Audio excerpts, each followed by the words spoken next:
Tuluyan nang nabuwag ang isang drug den sa Maguindanao del Norte matapos ang ikinasang operasyon ng mga otoridad na nagresulta sa pagkakaaresto ng 5 individual na sangkot umano sa iligal na aktibidad. Ang detalye ng report mula kay Patrolwoman Veronica Laghi.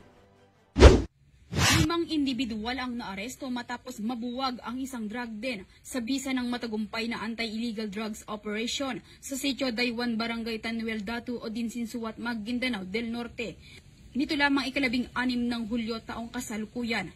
Kinilala ni Police Major Pasigan Abbas, hepe ng Datu Odinsinsuat MPS, ang mga naarestong suspect na sina alias Noru, 52 anyos, Natnat, 20 anyos, Nazir, 49 anyos, Ingo, 37 anyos at alias Liwa na 34 anyos na pawang mga residente ng nasabing lugar.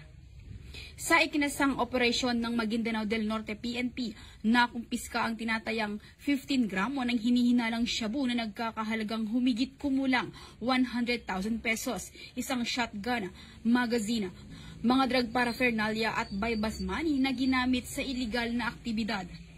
Kasalukuyang nasa kustodiya na ng Datu Odinsinsuat MPS ang mga suspect kasama ang mga nakumpiskang ebidensya at maharap sa kasong paglabag sa Republic Act 9165 o Comprehensive Dangerous Drugs Act of 2002 at Republic Act 10591 o mas kilala bilang Comprehensive Firearms and Ammunition Regulation Act.